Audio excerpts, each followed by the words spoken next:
Damn it. Where am I? Okay. Let me close that. Don't need that. I do need that. And I need that. Okay. Don't need all caps, though. That's stupid. Why would all caps be on? That's dumb. Let's not be dumb. Okay. Recording started. Beep, beep, beep, boop, boop. And let's see. This is ready to go. Okay. Here we go. In 3, 2, 1. I'm so saved I can swing across hell on a rotten corn stalk and spit in the devil's eye, and all the while singing Amazing Grace and still arrive in the glories of heaven. No deal.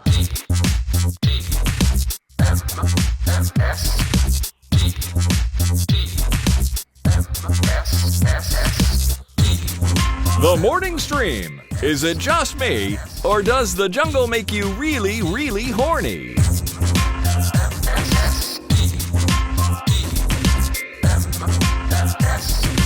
Good morning and welcome to TMS. It's the morning stream for Monday, March 20th, 2023.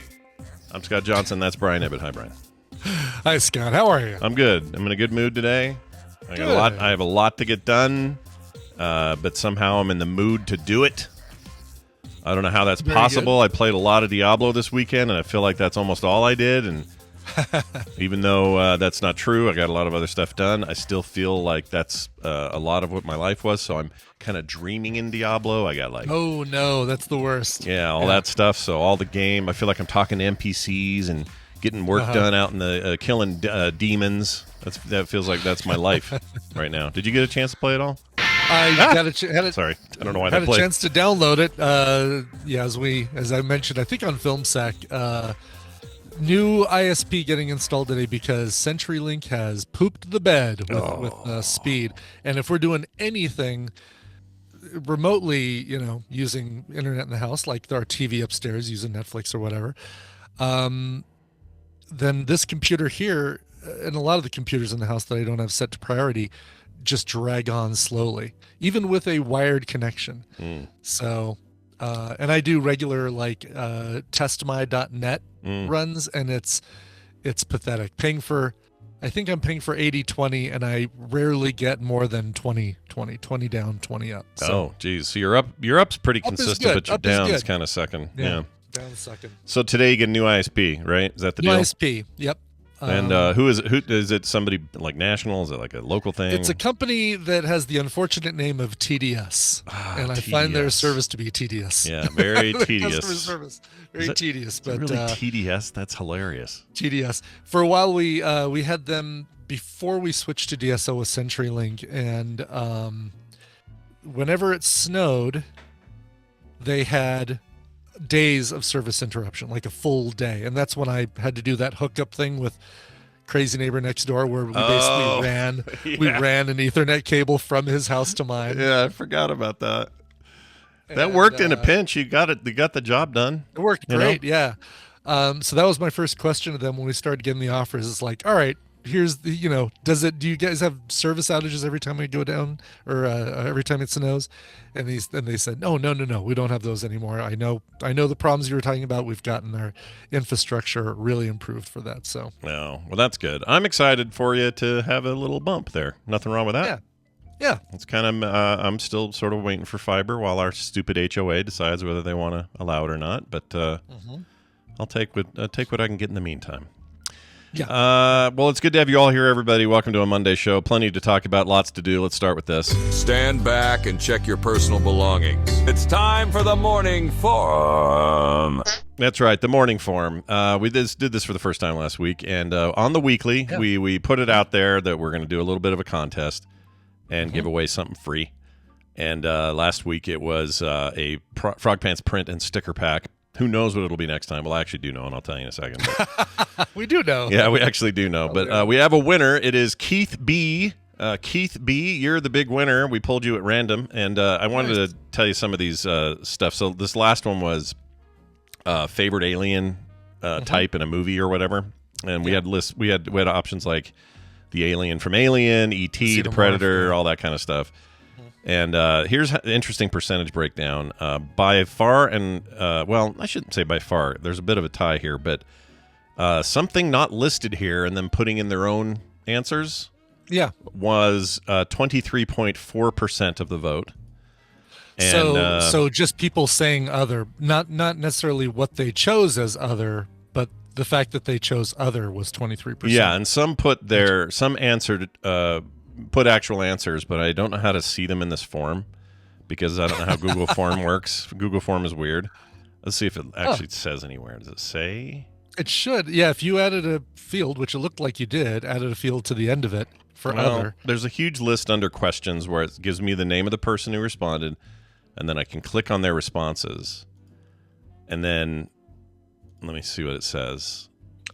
Switch it to spreadsheet view because it'll create a Google Sheet with all the answers. Oh, how do you do this here? Let's see. It's a form defaults. Good. No, we don't want that. Let's see. Questions. Okay, that's not it. I'm trying to remember. It's usually, I think it's an icon at the top that says view results as spreadsheet, and it's got the little Sheets icon. Oh, I can download a link to Sheets. Create a spreadsheet. Oh, I see. Okay. Yeah, there you go. Oh, that's easy. All right, so I did that, and then Firefox prevented this from happening. Why? Okay. Well, anyway, I'll see if I can get some of these down. Yeah. But the point is, from able to see all the other answers because that's exactly what I use for Feud. There's no way I'd be able to do it if I didn't turn it into a spreadsheet. Yeah, that makes sense. Okay, I'm pulling it up now. Here we go. I got a CSV here, basically. Okay. Let's see, and I can sort by that. All right. So what we got from the larger percentage of answers. If I can find the effing thing. And now I lost that page. This is great. This is all going good. It's exactly how I hoped it would go. Perfect. Well done. Excellent. Yeah, excellent work, everyone. Here we go. Okay, I got the pie chart again. So 23.4% all listed something individual, which I'll get to in a second. Right up its tail there, 22.9% of the vote went to the alien from Alien, the xenomorph. Good. Yep. You know. The Predator, pretty close behind that with 11.2% was the next one. 5.3% for E.T. Next in line was the Theramins or Thermanians or however you say it from Galaxy Quest. Thermians. Thermians, as in, yeah, we are here, happy day. Those guys. The Nicholas Colasante or whatever that guy's name is. Colatoni. Nicholas Colatoni. The smallest percentage went to the Super 8 alien. I thought that was cooler than people are giving it credit for. The Thing was in there at about 2.7%. Anyway, District 9 aliens, whole bunch of these. But let's just see what some of the creative responses. Sure. It says the one from Nope. Oh, yeah. Yeah. Brian's. You haven't seen Nope yet, right? I still haven't seen Nope, although Taylor and Dylan saw it over the weekend and are telling me I must see it. So I guess I'll watch it. We got one from J.C. Calhoun who says, your mom. Oh, nice. Here's my favorite from somebody named Mr. Kevin. Brian's penis. Okay, sure. I assume he means you're the Brian. And I would assume so, yes. And it's still up for debate as to whether that's an extraterrestrial form or not. But it feels terrestrial to me. It does have a mind of its own, right? Unfortunately, and it may go to other planets eventually, and that sort of thing. And then it will become extraterrestrial for those people. It can operate a speak and spell. That's right. If that's any consolation. We got the aliens from Toy Story, aliens from Arrival, Salacious B. Crumb from the Star Wars. Basically anything from Star Wars, right? Yeah. The original Blob. I mean, technically Luke's an alien. Is the Blob from the original Blob movie? That was an alien? I didn't realize that. I guess it was, right? Came down in a meteor. I guess so. Killer Clowns from Outer Space, that counts. Asgard from Stargate. Let's see. Boobs. We got from someone said boobs. Sure. Those are sort of alien to them. Now you get to experience the joy of these, like I see in the Feud answers. I was going to say this reminds me of that, and Brian, I'm guessing some of these are the same people. I would think that they are. Yeah. Yes. War of the Worlds aliens. That's pretty good. Zoidberg, Chewbacca. Yeah. Lots of good answers. Good. Stitch. Someone said Stitch, so be happy there.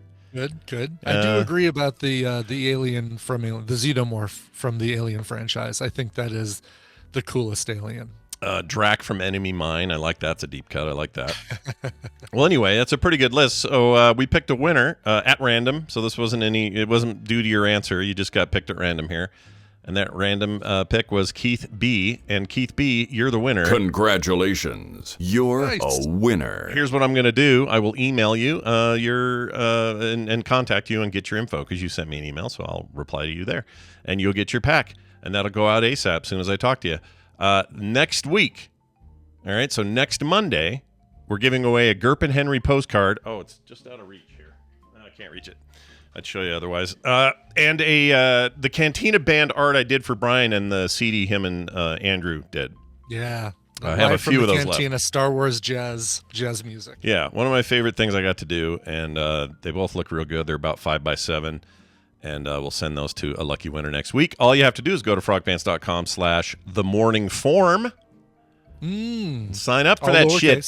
Yeah, all lowercase. That's right. I did it again, didn't I? Where I put it. You did. You totally did. Why do I do that? But it's not like we used that link. I mean, I clicked it to say, oh, maybe he fixed it, so it's got a redirect. And no, I'm an idiot. No, I'm going to do it now so I remember to say. Actually, maybe it's easier to remember because it's all when the caps are there. It reminds us to tell people that it is lowercase. But anyway.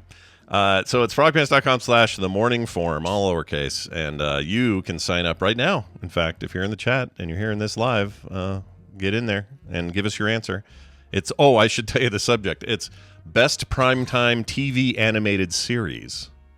Ooh. Nice. Or as you wrote it, Best Primey Time. Primey Time. Yep. Primey Time. Hey, y'all, it's Primey Time. Get ready. Time. Anyway, go sign up for that and get in there. We'd love to send you something free. Okay? All right. Cool. Brian, I got a voicemail to play. Would you like to hear what got left on the machine? I would love to hear it, yes. All right. I came into the TMS apartment down in downtown, and I walked in, and the light was blinking, and I hit play.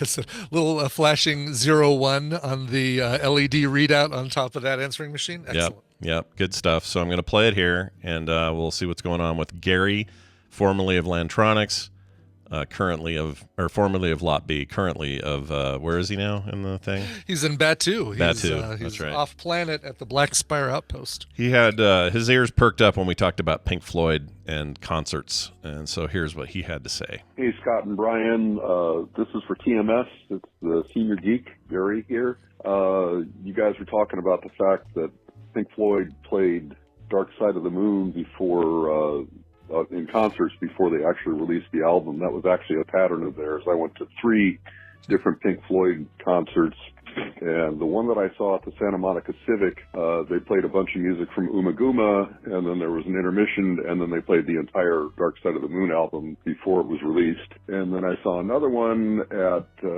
either the Forum or the Sports Arena in L.A., and there they played a bunch of older music and then finished up by playing Wish You Were Here. And the last one was at Anaheim Stadium. After that I swore off stadium concerts. But as I was driving into the parking lot, I was wondering why there was a giant pig balloon floating over the stadium, and they actually played Animals. It was a lot of fun and a long time ago. So just thought you might be interested in that. Thanks, Gary. Never mind. Bye. Okay, my favorite part of that was that he was ending it like he was finishing a text that he was dictating. Yes, right. Signed, Gary. Signed, Gary. Thank you. Love Gary. Sincerely, Gary. P.S. So 2 things I take away from that. One, Gary's been around long enough to know what it's like to hear those guys before Dark Side of the Moon. No kidding. Which is awesome. Yeah. That's so cool to have had really that experience. Awesome. Yeah. And number 2 is I need an answer on this. Why did you swear off stadium concerts? What happened? He goes, that was right before I swore off stadium concerts. Then he didn't tell us why he did that. I know. Did you get frisked weird? Did you have a weird funky beer there or something? Like, what happened? We want to know. Yeah. It's probably the same reason you don't like them, and that I tend to shy away from them if possible as well, just because that many people, not great sound, but yeah. It just feels like a big chaotic mess that you're not really getting your $150 worth from, to me. Like, that's 100% it. It feels like way more hassle than the money I'm paying is worth. And it's even more these days. Well, I guess back then I'd pay, like when I saw Ozzy at the Salt Palace, that probably was $60 then or something. But this is going to be the year of concerts for me. Oddly enough, I've got. I can't think of a time a year previous where I've had so many concert tickets pre-booked and prepaid for this year. But in 2 weeks, I'm seeing Muse. In a couple months, Crowded House with Evanescence is with Muse. I can't remember who's playing with Crowded House. Then Semisonic, Bare Naked Ladies, and Delamitri. Hello, 90s. Does I was going to say, does Bare Naked come? They didn't come with the one dude. They're done, right? Nope. Stephen Page and the rest of the band have parted ways for sure, forever. Let's see. Duran Duran, I'm seeing. Kind of a bucket list band for me. I've never seen them live. And Sparks coming later this summer. So, was it you that had tickets to see the Depeche Mode tour? Or am I thinking of someone else I know? Somebody else. That's not you. Okay. Although that would be, that's another bucket list. Another bucket list concert of mine would be Depeche Mode. Yeah. And none of them, and honestly, none of them are tickets are more than $100. Actually, I think that's pretty good. Out of all those, Duran Duran is the most expensive, and maybe toppled over 100 with the Ticketmaster fees and all that garbage. I think they were 80 something. Well, they're hungry like a wolf, Brian. They're going to get you for what they can. They are, and yes. I mean, come on. Is there something I should know about your ticket prices? Because they're really not from planet Earth. No, they are not. I'm sorry. Did you say this already? Do they have a new album to promote with this tour? Probably. I think Duran Duran. Yeah, they've been cranking out albums left and right over the last several years. Trying to remember what the most recent one was called. Hammond and I covered them for Soundography, and they released something since that episode. So I don't know. Interesting. Okay. Yeah, probably something I better listen up on. I'm always surprised. I know it's going to be like, here's another one from our new album. Mm-hmm. I'm always surprised how many of these bands are continually working, and I'm just missing it. I just don't know about it. You know? Yeah. Like I knew, like I was super into him back in the day. Couldn't get enough. New album from Duran Duran. No way. I'm ready for it. Let's go. But these days it's like, oh, they've had 20 albums and you just slept through it. You didn't know. Right. Exactly. Yep. It's so weird to me. All right. And we'll talk about my movie experience at the end of the show. Oh, okay. Yeah, we'll do that. Oh, yeah. You saw a movie. We got it. Okay. We have to talk about that. Sorry. I missed that. Well, for now, we're doing this.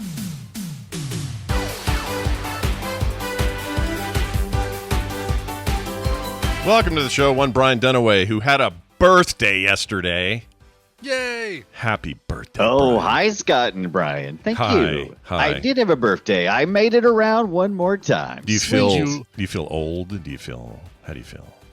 I not because of my birthday, but yeah, I feel old. Okay. You don't feel old? A little bit. Christ. Did you resin print yourself a birthday cake and alcohol wipe out the candles? No, gross. No. Instead, I went to what did we do? Oh yeah, I went to Walmart because I was like, I need a birthday cake. Crap. I guess I better get on it. Well, that's cool. Did you wait? You got your own cake? Did that happen? Yeah, man. Of course I did. You got your own I had to cake? get my own birthday cake. Oh man. Yeah. And I'm in a weird place in life. You got to have your own. You got to throw your own birthday parties. I bought my own Chinese food. Have his cake and eat it too. Yeah, is the problem. Yeah. That's right. Buy, eat, and have your cake. They need to update the phrase, because Brian's changed the rules. Right. Well, I'm if glad. I don't throw myself a birthday party, who is? Yeah, Nobody. exactly, right? You'd said something yesterday about how you threw your own party, basically, and part of that included hooking up a PlayStation 5. That's fun. Oh, nice. That was a good party. That was my favorite party. Yeah. That feels like a party. That is a party. Yeah. But I guess you haven't played it yet. And then I went through all the effort of hooking that up, downloading 4 or 5 AAA big title games. Yeah. And then I played Ape Escape. Yep. Instead. So the PlayStation 1. Yeah. Yep. Far Cry can wait. Yeah. Spider-Man can wait. Just Cause can wait. I'm playing Ape Escape. Yep. That's right. Well, we got to cover those graphics. We're covering it tomorrow on Play Retro, so we got it. He's got to do it. But that's how committed he is to that show. It's impressive. I played Diablo all weekend. It didn't touch Ape Escape, so I got to do that today.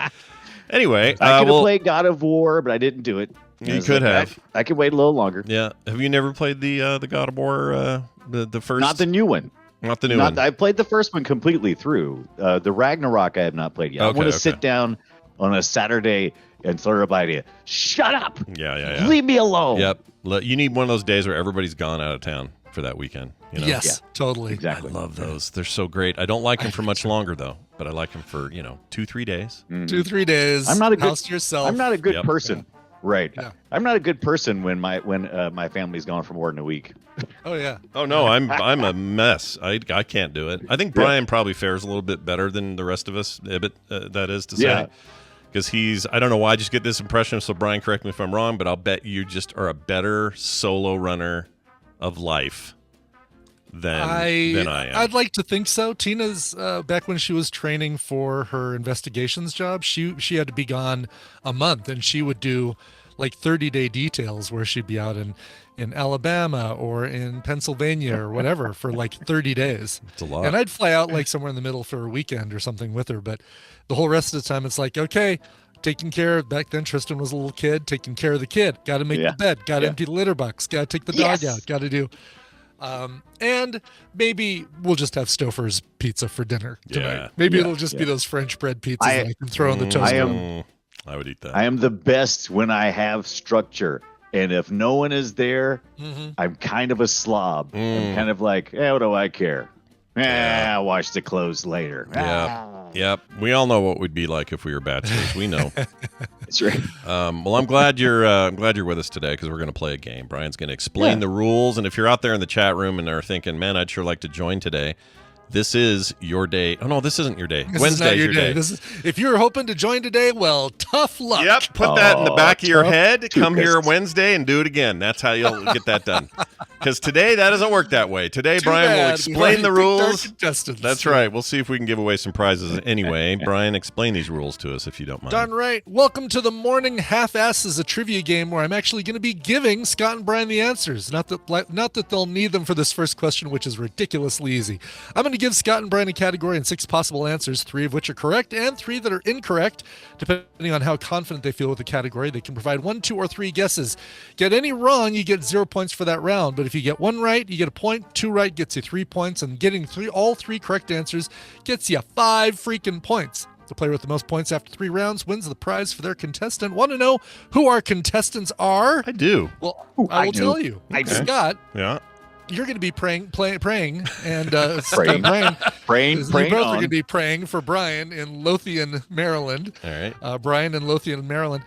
Brian, you're going to be playing for Luke in Iowa. How funny. Scott's playing for somebody named Brian. Brian is playing for somebody with the last name Johnson. Oh, what the hell? Nice. This is Weird. some kind of twisted bullshit. I'm ready, though. How the turns have tabled. All right, let's get your first question here.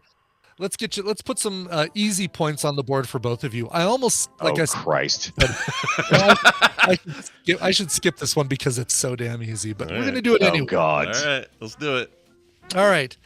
Antagonists of the Smurfs. I'm going to give you 6 names, 3 of which are antagonists of the Smurfs, 3 of which are not. Your choices are Archimond, Archimond, Azrael, Gargamel, Mordain, Nefarian, and Manaroth. Which 3 are actual enemies of the Smurfs? Manaroth. 3 of these? 3 of them. Oh, I know one. Yeah, 3 of them. I know 2, maybe. I think I'm going for a 3rd. There we go. Oh, I'm scared to do a 3rd. I'm just gonna do the 2. I don't know. I'm gonna do the 2 that sound familiar to me. You guys 100% locked in on Gargamel and Azrael. 100%. Those are absolutely. The other 3, by the way, are World of Warcraft bosses. Archimond, Nefarian, and Manaroth are. So Mordain is your other. Enemy of the Smurfs, but the other 3 are Mordain is always like Mordain's like he has a tiff with Gargamel, right? Isn't that how the flipped? Is that the thing? I have never seen Mordain, but I thought for sure they'll figure out that the other 3 are WoW bosses, and they'll. Well, once they get into the later stuff, like with Pee Wee and all those guys, Nefarian and Manaroth I knew were WoW, but I'd forgotten about Archimond. Yeah. Who's that guy? Archimond. Archimondi. As I like to call him. Yeah. Archimond. Good old Archimondi. All right. I feel good about that. We're tied up still, 3-3. Yeah. Very good. Going into question 2, and this one is a little bit different. Normally, I would ask you for the real answers. I'm going to ask you for the fictional answers on this one. Which of these 6 cereals are fictional? So, fictional breakfast cereals. Are you cereal? I'm cereal. We have Crickly Wicklies, Crunchy Logs, Cocoa Rockies, Twinkles, Yummy Mummy, and Crazy Crisps. Shite. Crazy with a K. Crazy. That's how you know it's really crazy. That's what worries me. If it had been 2 C's, I would have been like, oh, that's absolutely a thing. Oh man, Twinkles. What the frick Twinkles. is that? All right, I'm going with 2. I don't know this. Okay. Brian, what are you doing there? What do you got? All right, you've locked in. I chickened out. So Yummy Mummy is Seasonal. It's seasonal. It's the one that comes out with Count Chocula, Frankenberry, and Fruit Oh Brute. God, I read that backwards. I thought you meant said it a bunch of that times, weren't and I'm looking fictional. for the fake. I'm looking for the fictional breakfast cereals. I did the same thing, Brian. Don't feel You bad. guys totally Don't feel heard bad. that backwards. Don't feel bad. I did the same thing. You guys both did Heard the that same backwards. thing. Brian was obviously very clear about it, but I got one of them right. It was. Got one of them right. Cocoa Rockies is fictional.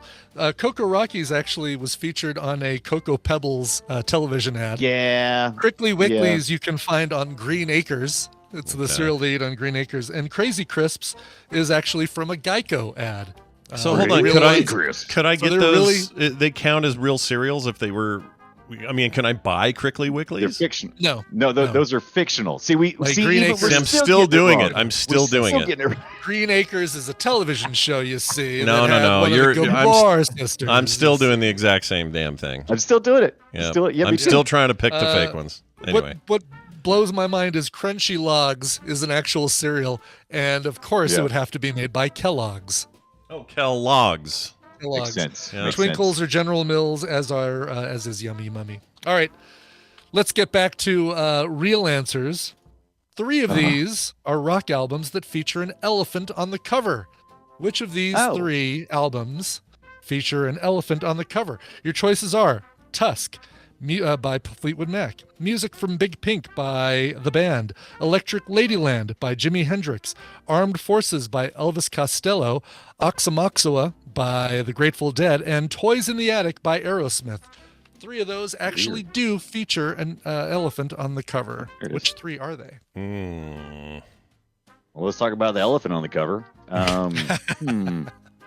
I'm going to have to guess here because I don't know very much.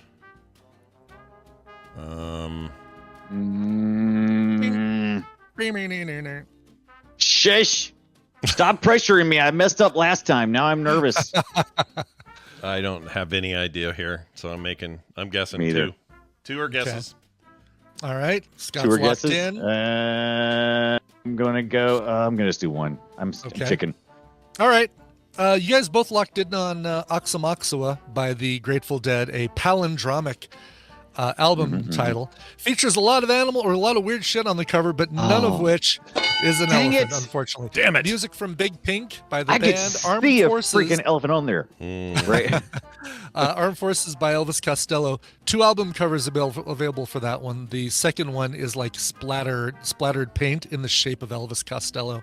And Toys in the Attic by Aerosmith features a little stuffed elephant in the attic with the other toys. I just played Tusk from Fleetwood Mac, and that's the only reason I knew that one. Didn't otherwise it seemed like an obvious one, right? Because it's got a dog on the cover, like a blurry dog. Right here. Was there a dog named Tusk? Oh, hold it up. Let's see. Ah, look at that. Pulling on somebody's pant leg. Is it a dog named Tusk? Do we know? No, I don't know. I don't know what the significance What's of the your album name, Mr. title Doggy? I could see naming a dog Tusk if he had like a That'd be weird interesting. tooth or something. Tusk. Yeah, if he had like 1 tooth, like Yeah. a broke, that'd be cool. I Sure. get that. Mhm. Sure, I'd be down. Yes. All right. So congratulations going to it's a tie. Nobody. To tie. Nobody. You have a breaker? So here's what we're gonna do. I don't have a tie. You know what? I have a tiebreaker. All right. Toss that careful coin. with that back. Oh man, that hurt. It's the only one you're All going to right. get. They don't have new Yeah. backs coming at this stage. You got to keep the one you got. Okay. Closest to the correct answer wins.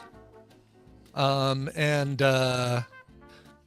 let's see here. We'll decide who goes first. In Back to the Future Part 2, what was the 2015 price for a gallon of regular unleaded gas? Oh my gosh, dude. How much Jesus. did it cost per gallon of gas in Back to the Future 2 in Biff World? Biff World. Let's say I'm going to say $40. Okay, Brian, do you have a guess? Holy hell! I don't think it was that much. I think it was like 257 or something. I don't know. It was crazy, but not crazy, right? I don't know.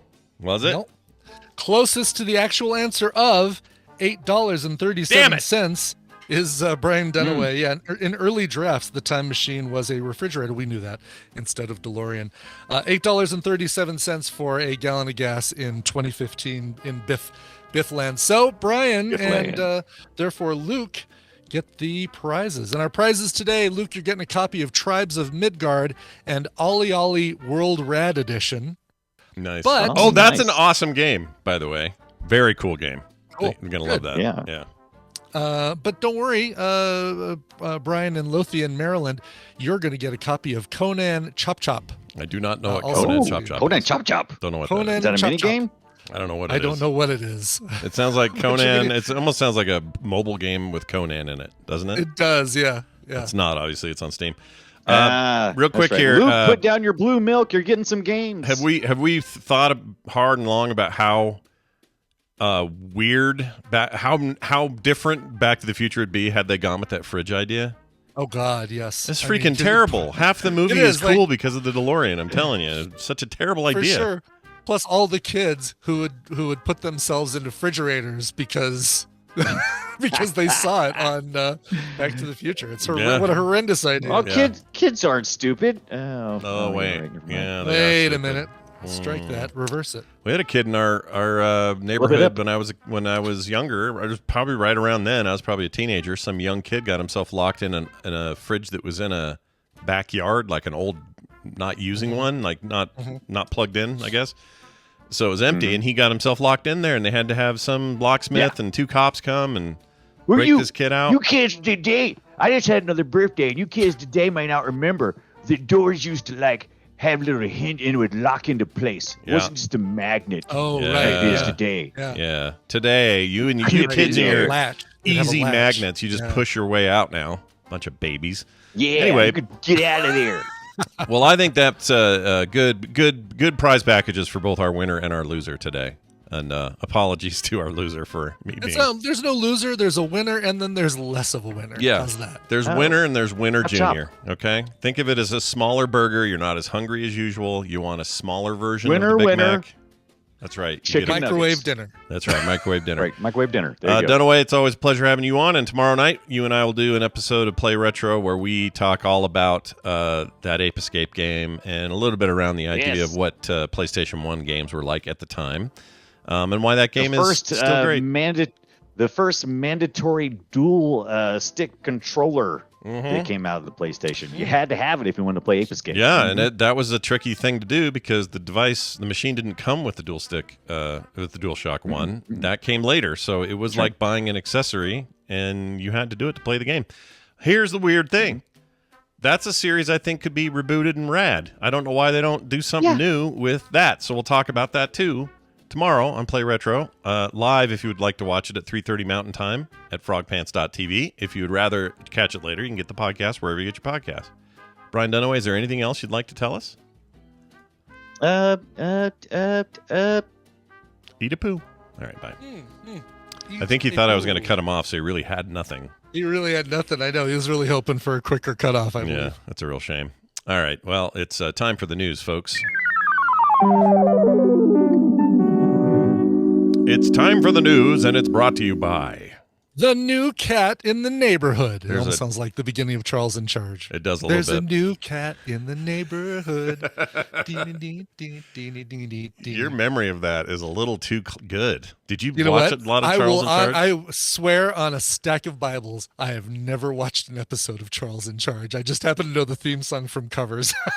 Well, then what that tells me is that was a catchy song that a lot of people wanted to make a version of. So there I you think go. so. Yes, a version is the right word. There's this giant Maine Coon that showed up as a stray, and he's got all the pets in the house freaked the F out. He's not even been in the house or anything. They're just seeing him out the window. No, The they dogs see him are out the losing window. it. Yeah. He's too big. He's like a dog-sized cat, and it's freaking these dogs out.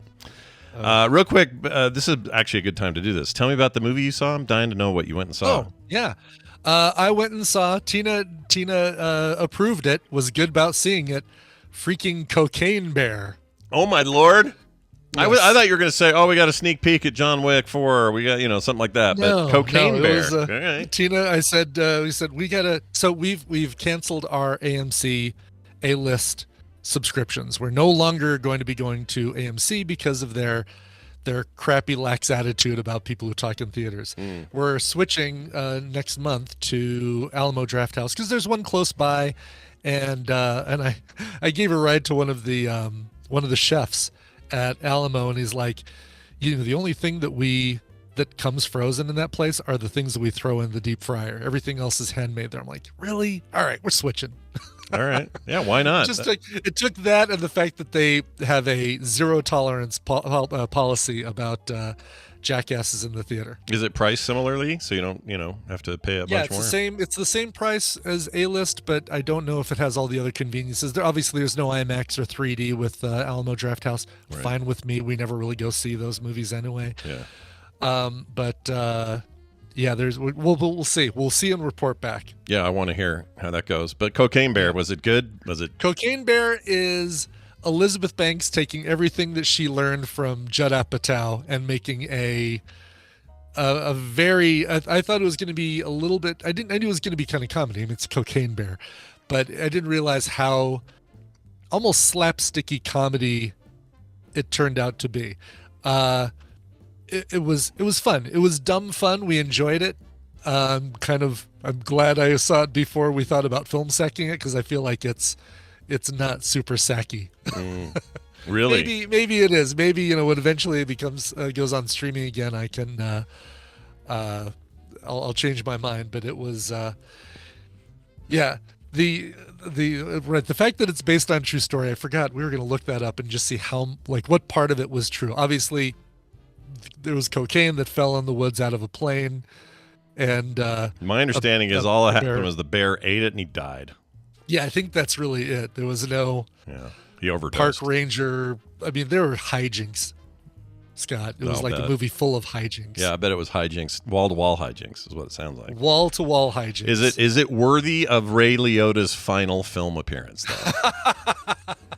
Well, it's better than League of Extraordinary Gentlemen for Sean Connery or Street Fighter 2 for Raul Julia. Street Fighter 2 for Raul Julia. What did we figure out was the John Candy one? It turned out not to be Wagons. Canadian Bacon. Yeah. Canadian Bacon. Yeah. Which is not a jump, is not a step up, sadly, from Wagons East. If anything, Wagons East is a better movie than Canadian Bacon. I think so. Which tells you. But, this thing has like Margot Martindale and Ray Liotta and freaking Shea Jackson Jr. I like these people. Kerry Russell, for heaven's sakes. All people playing very kind of stereotype characters for this sort of thing. Yeah, O'Shea Jackson Jr. I think that's Ice Cube's kid, isn't it? I think. Let me check. Yeah, Ice Cube's kid is in Cocaine Bear. I didn't realize that was Shea. That's him. Yeah, he's from. He played his dad in Straight Outta Compton. Oh, sure, that makes sense. It's just kind of a cool thing to do. Play your own dad, Yep. Unless you don't like your dad. He was great. I mean, everybody was really, really good, but don't go into it thinking it's going to be. I mean, again, you're not going to go into Cocaine Bear thinking it's going to be anything serious or thought-provoking, but I was kind of expecting a little bit more. I don't know. I don't want to disparage it. It was fun. It was exactly what we were kind of expecting and kind of what we needed. So all right, it was good. And Tina's overall on it. Her take? Did she? Tina liked it. Yeah? Tina, she liked it more than Everything Ever All at Once. I don't know how, but she did. That's funny. Well, everybody needs their own thing when they need it. It's all good. Exactly. Yep. All right. We're going to get this story in for sure. A man has sued Buffalo Wild Wings.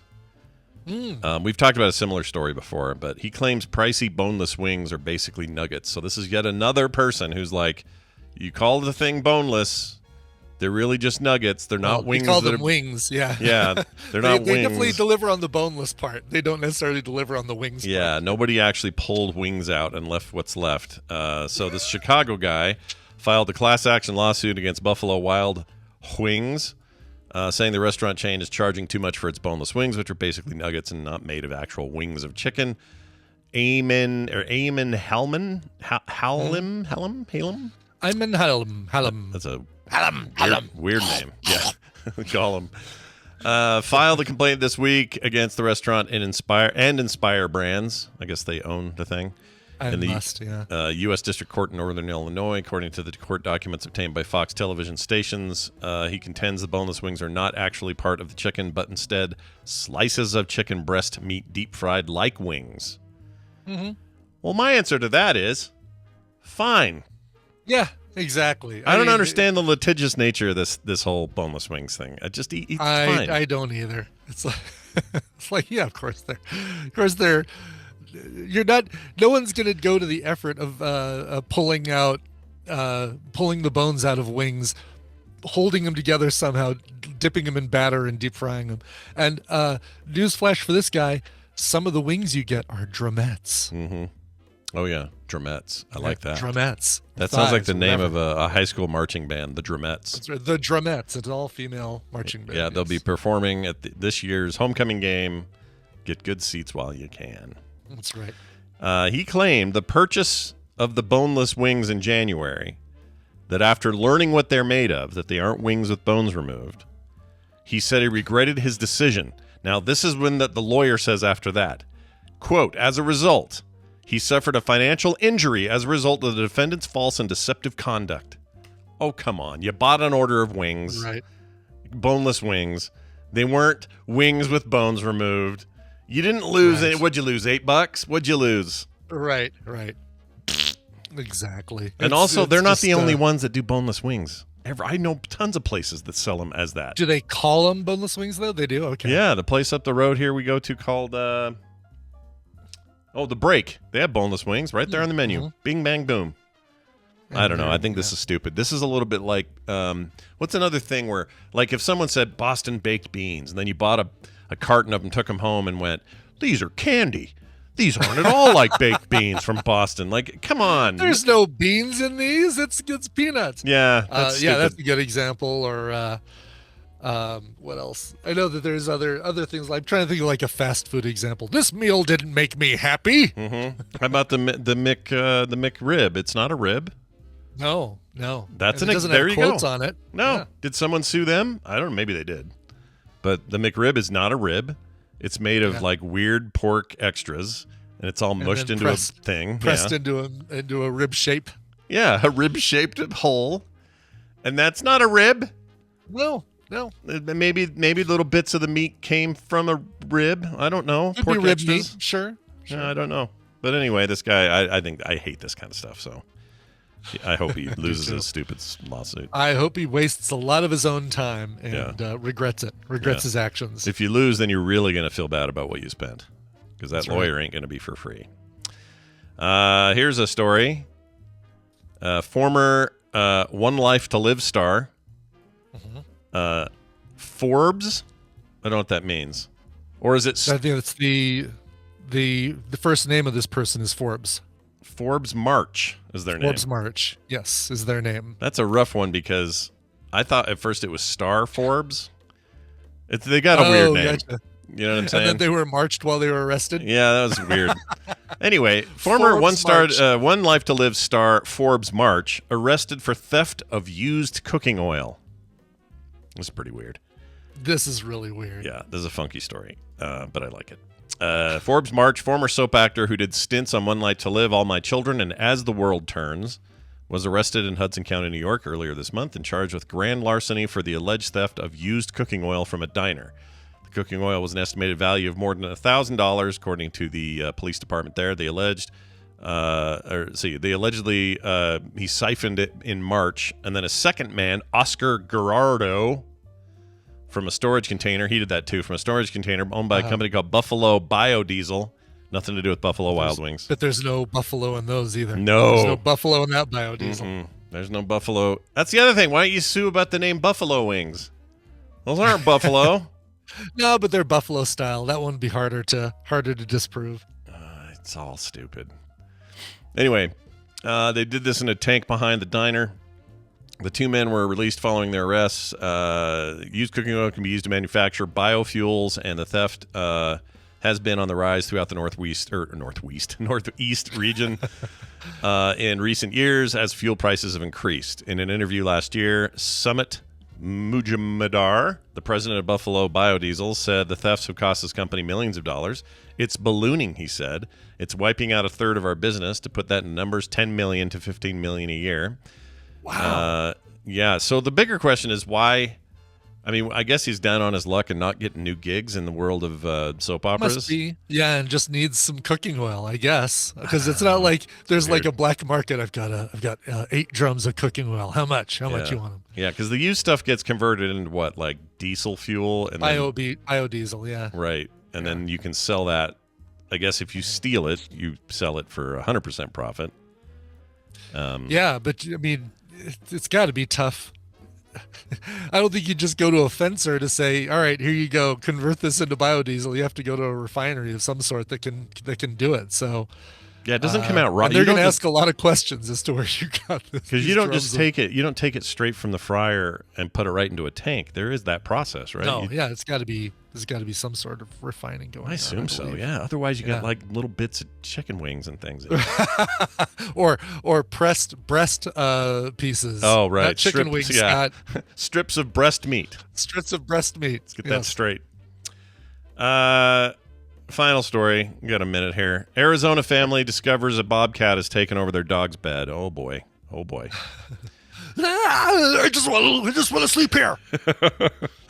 That's a good. That's a horrible Bobcat Goldthwait impersonation. Are you kidding me? That's not terrible. He's changed his thing to be normal now, so I haven't heard it in a while. So you could convince me. It's fine. That was absolutely. Rainbow Bright is correct. That was bad, but I've never tried a Bobcat Goldthwait before. So take pity on me. We haven't talked about how Lance Reddick died.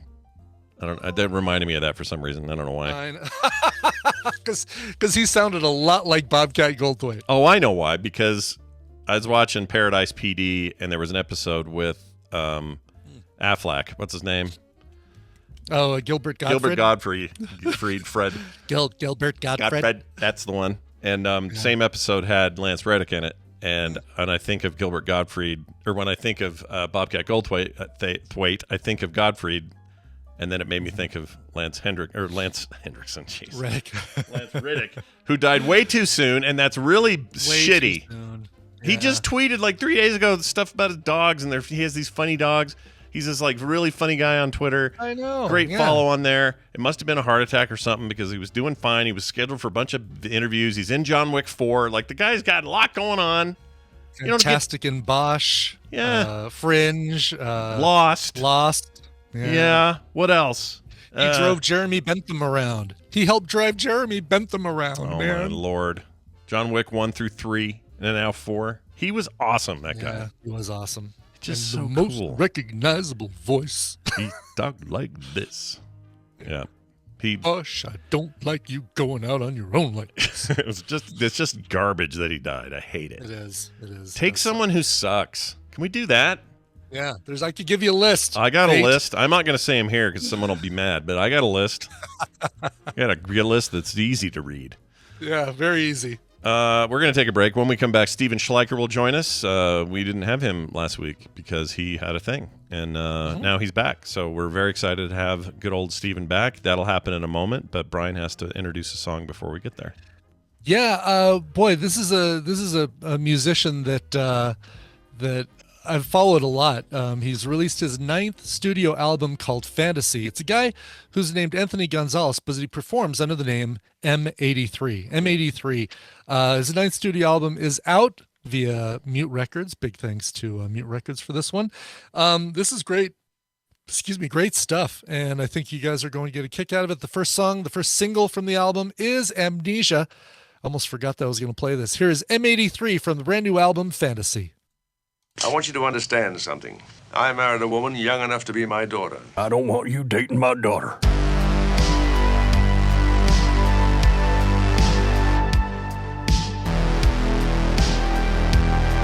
I don't want you dating my daughter. The morning stream. If I tilt my head to the side, I sound better.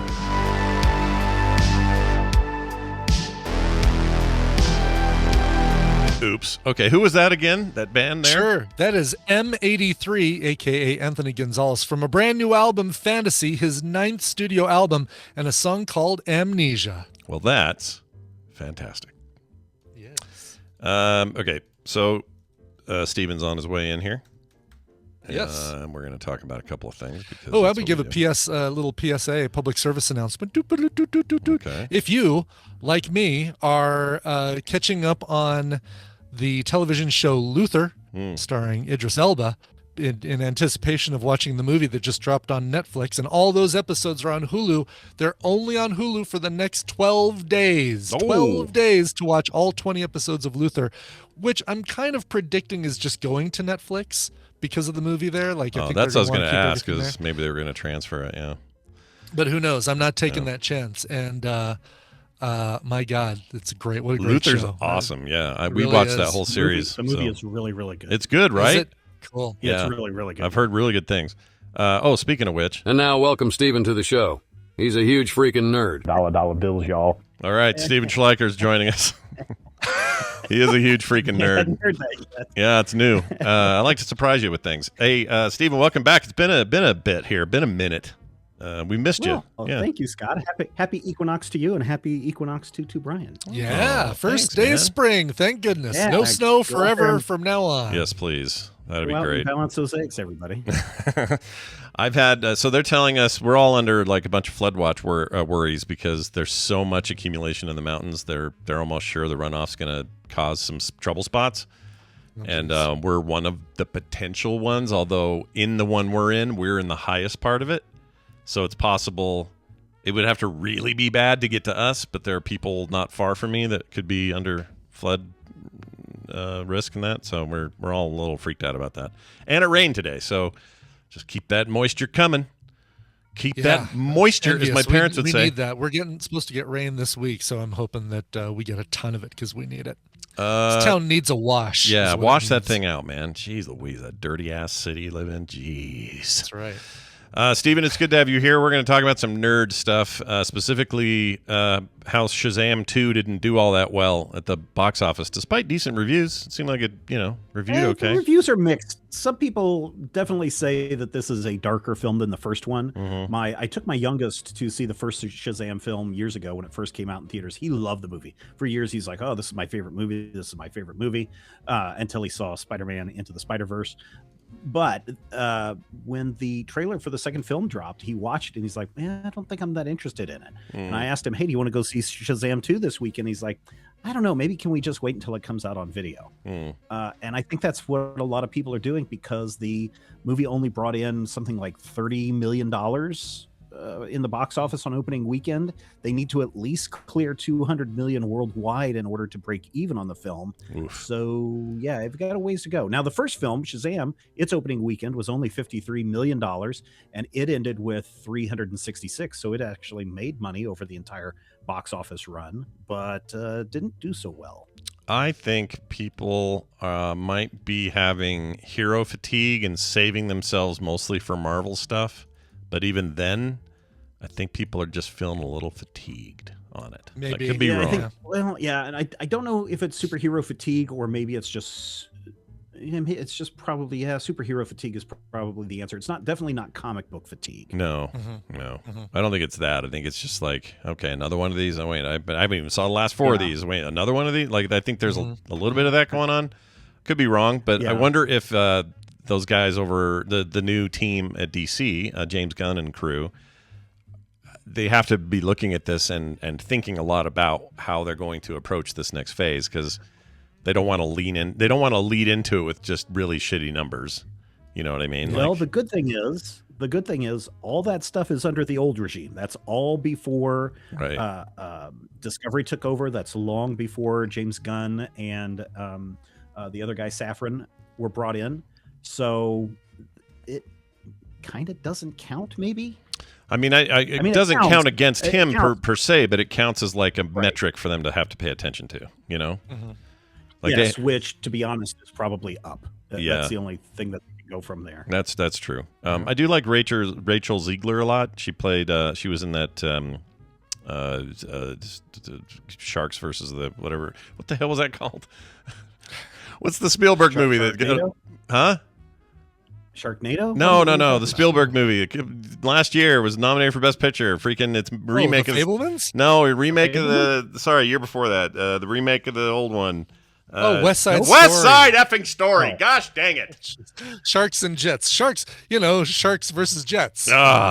Anyway, she was Maria in that, and I like her, and she plays Athena in this, I think, or Anthea, cool. Whatever it is. I like her. Anyway, I was wrong about the reviews. It's only 52% on Rotten Tomatoes. I thought it was higher. John Wick 4 is currently at 93 for John Wick. Man, I gotta go. Yeah, gotta go see that. Will that get you to the theater? Oh yeah, hell yeah. John Wick 4? Okay. I'll go see that. Yeah, we got a brand new theater over here, so we're gonna go try that out over there, I think. It's not a dump like the one that I used to go to. Yeah. Well anyway, so what do you think? Do you think it'll clear its $200 million budget and be okay in the end, or no?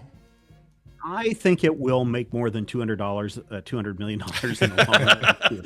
Yeah, I think it'll clear its budget and promotion. So the thing to keep in mind for people that aren't aware, there's the movie's budget, which is how much it costs to actually make the movie, and then there is the printing and advertising, which is how much did it cost to market it. So 110 million to make, 100 million to market. You usually say it's double whatever the budget was, and so you're looking at 210 million. So I think they'll get very close to that. Okay, well, good for them if they do, I suppose. Is John Wick 4 even out? Is it in pre-release? No, pre-release. It's in pre-release right now. Okay, it has a ton of reviews already. I guess they were confident. Yeah, the media reviews. I actually just got a thing from AMC this morning before the show saying, "Hey, reserve your ticket to go see John Wick 4." Like, yeah, I will, but not with you guys. Bye. Wow. Well, apparently this thing is. You want to pay the higher seat prices to get the good seats. Well, with A-list, I don't need to do that. Like it's, you get by paying your stupid $20 a month, you get to pick any seat in the theater of any kind of showing you want. The experience of the people around us talking and pulling out their phones is just enough to take us away to a theater that has a no tolerance policy about it.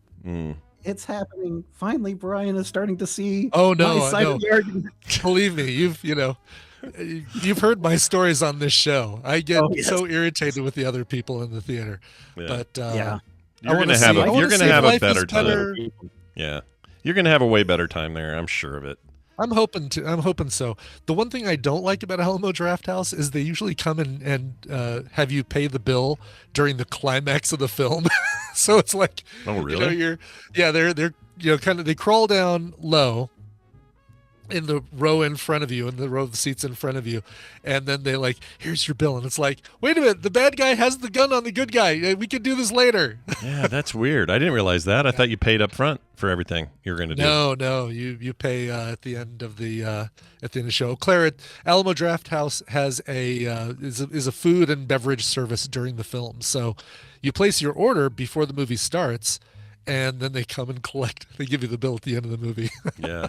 Well, that might be interesting during John Wick. We'll see what scene they do it in. My favorite review for it is the Emery Brothers plot calls to mind John Woo classics and elevates this fourth chapter above all its predecessors. Ooh. Oh, lots of doves. Ooh, I'm in. I'm all in. Wow, yeah. I love John Woo slow movies. motion doves. Tell us about James Gunn directing Superman, because that is big news, right? It felt like a thing where he went in there and went, all right, so we got this lineup coming up. I'm going to get on the internet and tell everyone, okay, I've done that. Okay, now we're working on what's next and who's doing it. Wow, shit, I'll just go ahead and do Superman. Is that what happened? Pretty much. I mean, they spent a lot of time up in, I believe, Utah, or maybe it was Nevada, coming up with the next 10-year plan. And one of them is definitely we needed a new, better Superman story. And at first, James Gunn was just going to write the script. And now it was announced that he is going to direct Superman Legacy, which will be the first movie in phase 1 of the Gods and Monsters DC movie universe that's already been announced. And it's interesting if you read this article over at Variety where James Gunn is talking about, they approached me years ago to direct a Superman movie. And I said no, because I just couldn't figure out a way into the character. And then he says a couple of years ago, his father passed away.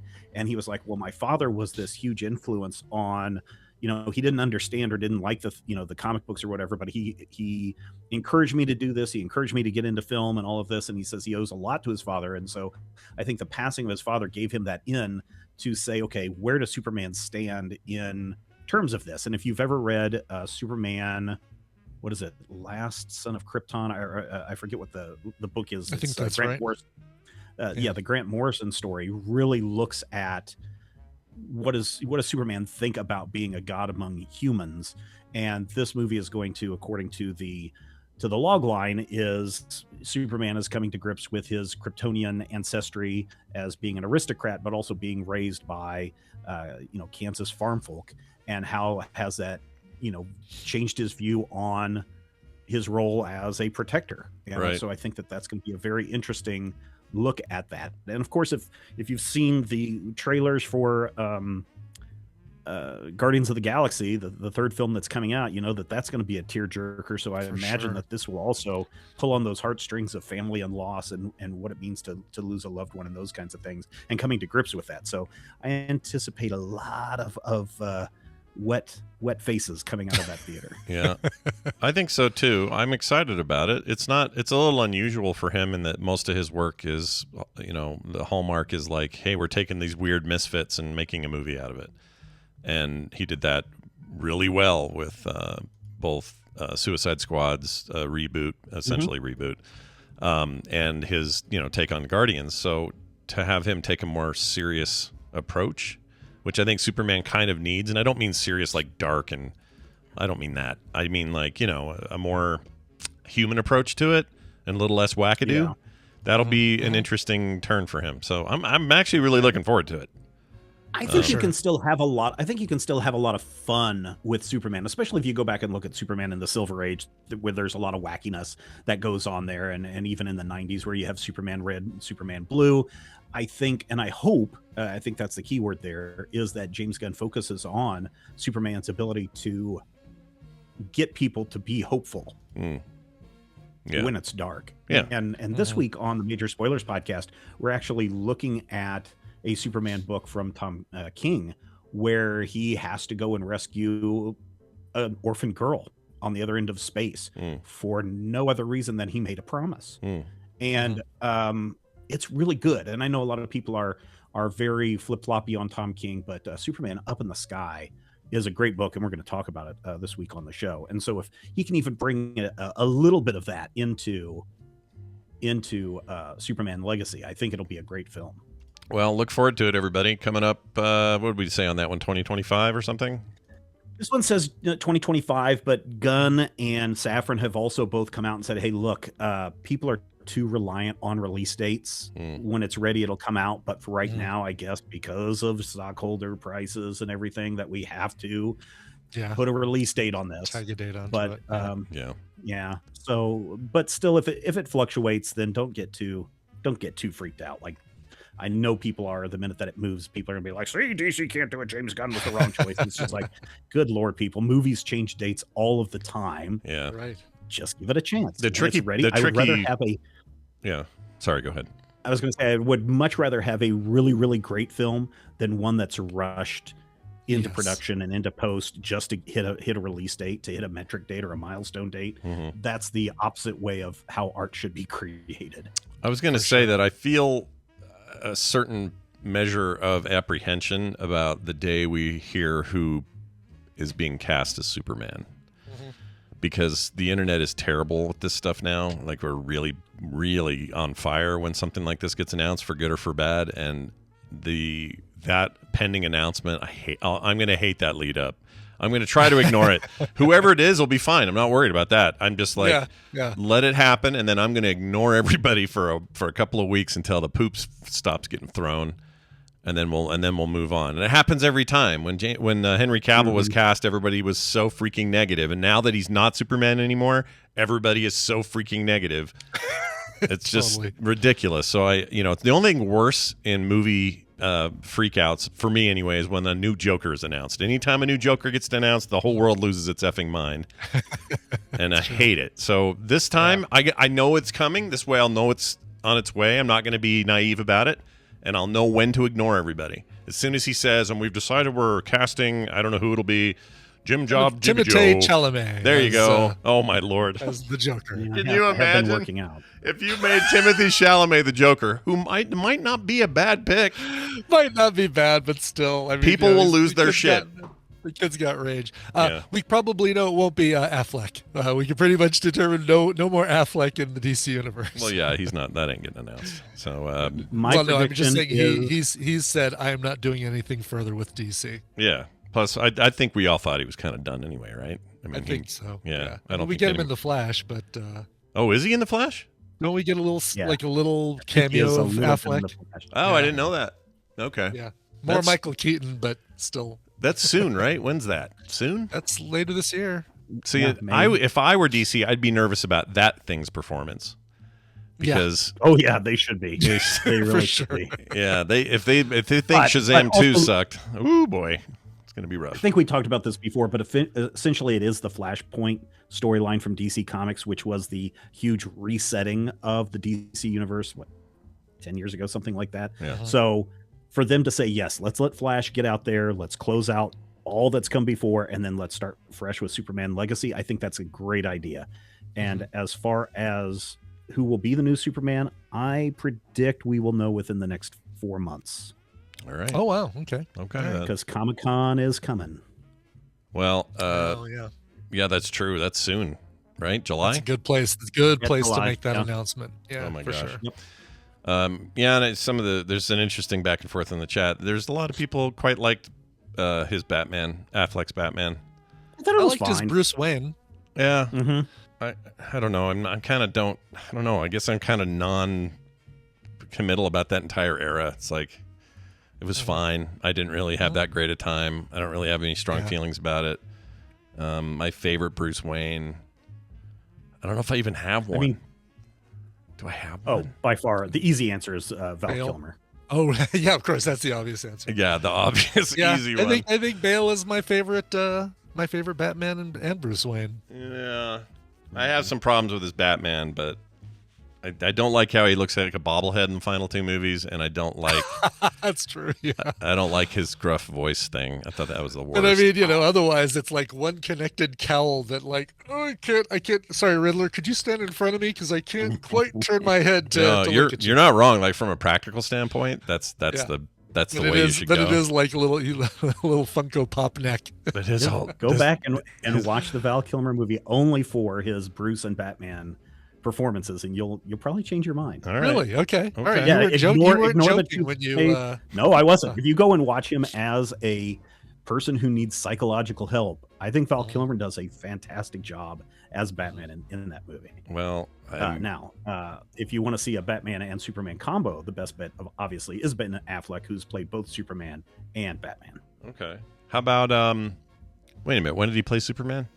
When did that happen? He did it in the biopic of George Reeves in completely forgot about that. Right. The one that was about his life and he and death, I guess. He has I to forgot the name. go and dress up as Superman in many instances and deal with that fame as George Reeves, and it's a great performance. Totally forgot about that. That's crazy. All right. Well, there you have it, everybody. Lots of fun stuff happening. If you want to go check out more and a bunch of great podcasts and other stuff, check out majorspoilers.com. Steven, anything going on you'd like to mention? Oh, man, I really want to push people over to Critical Hit. If you haven't been listening to Critical Hit in a long time, we've got a new campaign going where we get to punch Nazis and Cthulhus and all sorts of other monstrosities.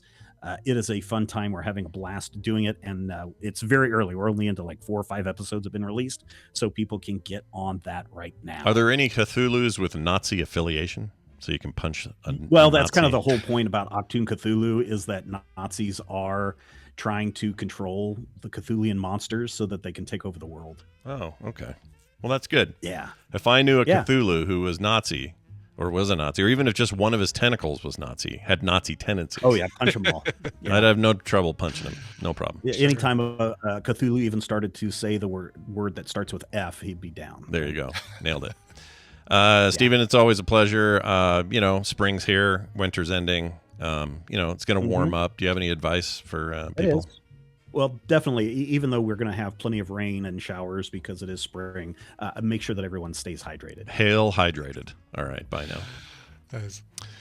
Nicely done, as always. Quick couple of things. The Diablo show will be today, and of course that will be a gnarly one because there was all kinds of stuff happening this weekend in Diablo 4 land. So if you want to catch up on the latest and greatest and how the beta went, I'll be doing a massive Diablo show later today. I don't record those live, but you'll be able to get it on the podcast feed immediately after it's done sometime today. Get more details over at frogpants.com/Diablo. Sub to the podcast and check it out. We'll also probably have a pretty interesting core this week as all 3 of us played, and there's a lot to say about that. Sure. Frog Pants Plays stream at 3 p.m. to 5 p.m. today. I'm going to start doing these more regularly, and did one over the weekend with Carter, actually 2 of them. Well, I did a bunch of Diablo stuff, but I also we did our final Phoenix. Yeah. Oh, yeah. That's right. That game's so good. It is really, really good. This is like a whole fresh playthrough for me, but I'm loving it. It's so good. Nice. But also, Carter and I started a new game called Buckaroo, which is this weird co-op game. You'd love this, Brian, because on my side, my screen, I see something totally different than she sees on hers. I watched that. It's like a very cooperative, stand on this seesaw so you can raise up this other area so that I can get to it. And you don't both see the same thing, so you have to really communicate. And it was we're not done, obviously. We're going to do more parts, but it was such a cool thing. So I don't know what I'm playing today. Probably a little bit of Dyson Sphere program, I think, today, 3 to 5 p.m. So check it out today at 3 o'clock here at frogpants.tv. Soundography 150. Oh, that's baby! Right. Woo! Our 150th episode of Soundography, if you don't count all of the special bonus episodes, and you got to listen to this and stuff like that. We did our requisite country music star for this season, and it's Shania Twain. We listened to the entire Shania Twain catalog, and I gotta say, after listening on that, man, I feel like listening to something else. But I will say that there were parts of it we enjoyed. You're going to find out what those parts are when you listen to Soundography today, soundography.com. I thought you were going to say, I honestly thought you were going to say, because you said, and honestly, I feel like, and then you went on to say, listening to something else. Yeah. I thought you were going to say, I feel like a woman. Because that's her. That's where the joke was going. Oh, that was the joke? Because the joke is, man, I feel like listening to something else. Oh, see, a little too subtle for my brain. I didn't get it. Apparently so, yes. But thank you for explaining my joke. No problem. Anyone here, anyone need any help with jokes, I'm here for you. I'll help explain them all. Get you all hooked up. All right, check that out. 150, nice milestone there. I like that. Join us on our Frog Pants Discord, frogpants.com/Discord. There's a big happening TMS zone in there where there's all kinds of little groups and fun stuff happening.